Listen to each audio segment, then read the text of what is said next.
Hey guys, it's Sharon Okimi and welcome back to my channel. So today I'm doing a very exciting, highly requested video about how I wash and care for my hair in my protective styles. And if this is your first time seeing me, hi, I'm Sharon Okimi and I grow my hair using protective styles. In my opinion, protective styling is the best way to grow our hair, and the longer you can keep in your protective styles, the better. So I'm just gonna run through how I take care of my protective styles while they're in. Currently, I have these passion twists in right now. They are crochet passion twists. I'm going to show you guys, walk you guys everything that I do typically to maintain my protective style. To start off washing, people ask me, how often do you wash your hair? Are you supposed to wash your hair when you're in a protective style? And my answer is always that it's up to you. Well, first, my answer is that I don't really wash my hair that often personally. And then secondly is it's really up to you and your hair's own needs. If you're someone that just lives a more active lifestyle, like for me personally, I don't work out, I use AC, like I don't really sweat that much. Likewise, if you're someone that produces a lot of dandruff, you may need to wash your hair more frequently. There are also ways to help you avoid having to wash your hair that frequently and prolong how long it takes before you start to see flaking and itchiness associated with that flaking. What you can do is use things with antimicrobial properties. So one of the most famous ones that you probably heard of is tea tree oil. And the reason why tea tree oil works for a lot of people and why a lot of people love using it with their protective styles is because it has antimicrobial properties, which means it targets this yeast that is attributed to your hair producing flakes more rapidly. And if you can target that yeast to reduce how much flaking you're getting, that flaking contributing to the buildup that is on your scalp and the itchiness that occurs because of it, you can go longer in your protective styles without having to wash them, without having to take them out before you see irritation. So that's why a lot of people love using tea tree oil. Personally, for me, I haven't had to use that because my scalp really doesn't flake that much. Like I don't have problems with itching. If you're someone that does get that more easily, even if it takes you a few weeks before you start to see that, you can still prolong that by a little bit more by using something like tea tree oil. Another thing that has antimicrobial properties is something that you've probably heard of. I know I used to see it all the time in my house during my childhood, but it is sulfur-8. So sulfur is another thing that can target this yeast that contributes to the flaking and the itchiness that you see in your protective style whenever you aren't washing your hair frequently. And I'm sure there are plenty of other things that you can use that have antimicrobial properties, but those are the two main ones that I've seen, and those are the two main ones that I would recommend. And that way you don't have to wash your hair as often, which is perfect for protective styling if you don't want to wash your hair that often. If you don't want to use those things, you can just wash your hair more frequently. And contrary to popular belief, you can wash your hair in most protective styles without messing them up. When it comes to any protective style, whether that be braids, weave, sew-in, crochet, anything, you want to use a clarifying shampoo whenever you are washing your hair. At least that's what I do, because since I don't wash my hair that frequently in a protective style, when I do wash it, I want to get a good cleanse. So this is not the time to do a co-wash or anything like that. You want to actually thoroughly wash your hair. So I like to go in with this blue clarifying shampoo by Suave. Super cheap. It gets the job done. I always use this whenever I know that my hair is really dirty and hasn't been washed in a while, to just clarify everything out. And whenever I wash my hair in my protective styles, I usually just wash it in the shower. I apply the shampoo onto my fingers and then I scrub up in there, trying to get as much of it into my scalp as possible. Use your fingers to rub into your scalp and reach all the crevices of your scalp that you can. You want to make sure that you're using a shampoo that also foams up a lot, like this one. It makes it a lot easier to get it clean. And I go in with my shampoo twice, and then once I'm done washing it, recently I've been using this ORS conditioner a lot just because I really like the way it smells. Like, it smells so good, guys. But yeah, I use this conditioner and I just apply it all into my hair, especially focusing on my real hair underneath. And then I also apply it onto the synthetic hair as well, just to make it smell good, honestly. And then I take a shower and do everything that I need to do while that is sitting in my head. And then once I'm done rinsing that out, that's it. It's really that simple. I just towel dry my hair a little bit and then I allow it to air dry for a while. So whenever it comes to any protective style where you have cornrows underneath something. That could be a sew-in, crochet, anything like that. You will have to use a blow dryer to blow dry your hair underneath because it will not dry if you just let it air dry. If you're having just like box braids or things that are individual, like individual passion twists or something like that, where your scalp is a little bit more exposed, you can get away with air drying it. But if you're doing crochet or you have a sew-in like me, you will have to blow dry it. So whenever I'm at home, I just use my hooded dryer that we have at home. You can also just use a blow dryer. Whenever I'm at school, I just use a blow dryer and it gets the job done. So I usually just wait like an hour or two for it to air dry for a while, and then I go in with my blow dryer for like 20 or 30 minutes to make sure that everything underneath is completely dry, because if you don't do this and you have cornrows that don't get as much air underneath, it will stay wet and it will develop like a musty smell, which you don't want. And before I blow dry my hair, while my hair is still damp, I like to go in with an oil of choice. Today I'm using this one by ORS. I usually only use this one immediately after I wash my hair, just because I really like the way it smells. It smells the same as the conditioner, so those two together, it just makes the smell last. But yeah, I'm using that oil just to seal in any moisture that is left on my hair. Oh, and by the way, I've had this hair in for like a month and a half, almost 2 months now, and as you can tell, it's still looking really good. Like, I think you could leave it as is. It's still, I don't think there's anything wrong with the way it looks like right now, but if you want to go the extra mile, you can use some edge control to smooth up your edges. And because I was planning on taking pictures after filming this video, I wanted it to look extra fresh, so I used this hack where you take a goody rubber band and you just place it at the root, and it makes it look like new. Like, it's such a good hack. And now this hair will last me even longer, looking fresh. Now let's just get into the other very important part.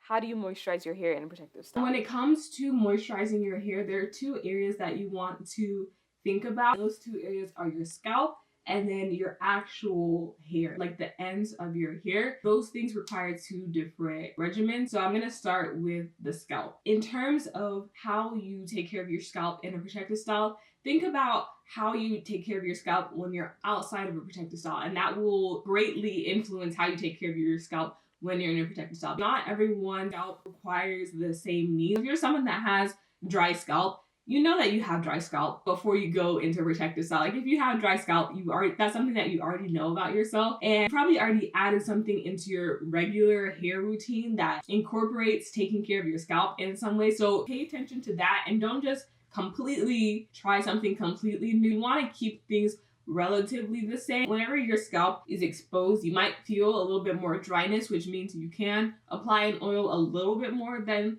you would outside of a protective style, but you want to make sure that whatever you're doing while you're in your protective style is light. Here's some of my recommendations. The first is good old grease. Grease works really well for dry scalp, and you can apply it as is, but for maximum moisturization, you can spray your scalp first and then use the grease to just seal in that moisture. But if you don't want to use grease and all of that, they have a bunch of different growth oils out there. So many different oils made for protective styles. I'll put different ones up here. Honestly, choose based on your preference. For me personally, I don't have dry scalp, so I personally don't really apply stuff to my scalp in general that much. Like, I don't have a need to moisturize my scalp that often. But when I do, the oil that I use is the Main Choice growth oil.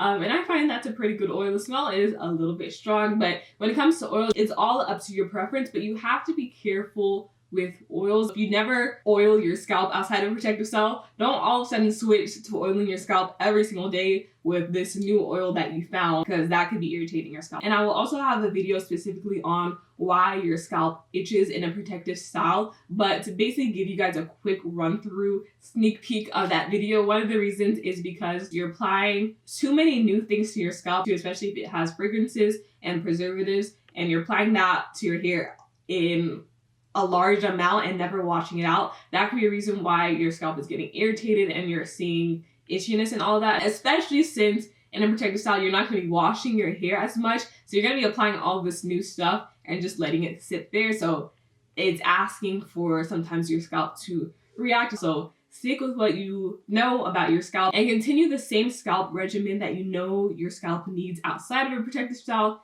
inside of a protective style. So that goes over scalp care. Personally, for me, I don't really target my scalp whenever I'm taking care of my hair under protective style. I do use, like I said, the main choice oil, and that gets onto my scalp whenever I'm applying it. But the main purpose of me applying that oil is actually so it can get into my actual hair. So now we're gonna transition into the actual hair care. Like how should you care for everything else, like your actual hair. For your hair, you really don't need to do much. In a protective style, your hair is growing no matter what. Your hair is growing at all times. And what moisture does is prevent breakage from occurring, because whenever your hair is moisturized and all of that, it's not gonna be as brittle. And whenever you manipulate it, it won't break. But if you're not manipulating your hair, you already have protection from breakage. So adding in those things that would protect your hair from manipulation aren't as important. In other words, what I'm saying is that you don't need to moisturize your hair every day in a protective style to see growth, and I personally don't. But if you do want to be able to moisturize your hair every day without seeing buildup in your protective style, you can, and here are some options for that. So a good option for that is sprays. So with these sprays, a lot of them are mixed with water, and these are really good options because they don't cause buildup, a lot of buildup on your hair. Like you can spray these multiple times a week. You do not want to stick with your traditional like Shea Moisture leave-in or something. It's obviously gonna cause buildup on top of the braid and like just not be good at the end. And so those are for the people who want to consistently be moisturizing. So if you're one of those people, then I would just say use the sprays. But if you are not and you're someone like me, what I personally do is I use any type of oil. The reason why I like to use an oil is because the fact that moisture evaporates. So like you can try and use your typical moisturizers, things that are water-based, but it's only gonna last you so long before you have to re-put in that moisture, which is why if you wanna go that route, you need to stick with something that is lighter, something like these sprays that you can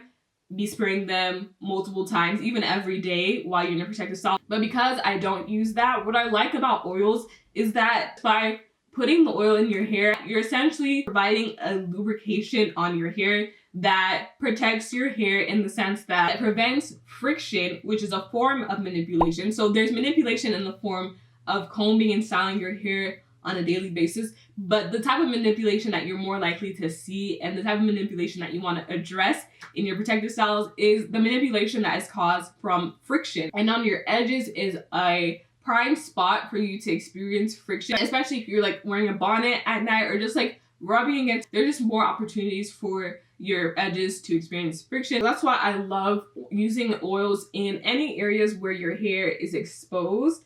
But I also love oils for putting in underneath, especially when I'm having like a sew-in or crochet when my braids are underneath. Sometimes I'll put an oil like the day I get it installed. Sometimes I don't. Sometimes I just rely on the moisture that is already in my hair from it being moisturized. Like I moisturize my hair before I go into protective style, which you should do. But it's also probably a good idea to go ahead and use an oil on day one of installing your protective style on top of your protective style.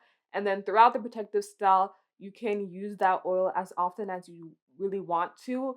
Early in my hair journey, I used to use oils like heavily, like multiple times a week, and all of that. I was very into it. But I've kind of stopped doing that because I realized that doing it that often versus doing it not as often, I wasn't really seeing that much of a difference in how much length I was retaining. So I just kind of stop with all that like wahala and just do it whenever I feel like it, which honestly isn't that often at all.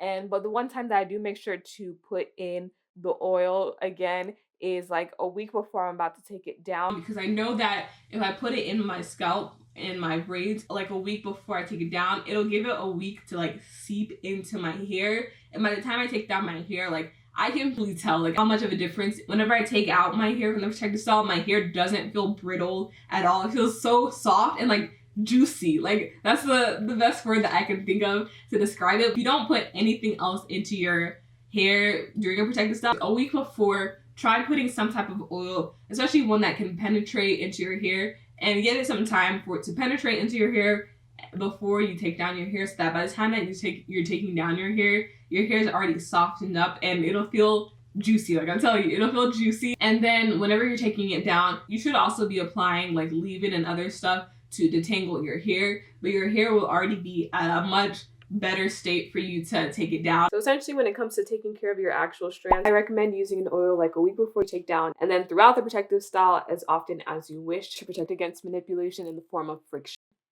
Okay, so that was a lot, but I tried to be as clear about it as possible. It's really not that complicated, and you really don't need to do much unless you really just want to. So to recap, in this video, I talked about washing your hair, how often should you wash your hair, how to avoid having to wash your hair that often, moisturizing your hair, your scalp, and your actual hair. And I really hope that this video helped you and cleared up everything that you would need to know about wearing a protective style and how to care for your hair. So let me know if this helped you, and good luck with your protective styles and your hair growth. Let me know how it goes. I love it when you guys DM me about like it working and you seeing growth. So let me know, and I'll see you guys in the next video. Thank you guys so much for watching. You can subscribe if you found this video helpful. You can also find me on Instagram and all of that. And yeah, I'll see you in the next one.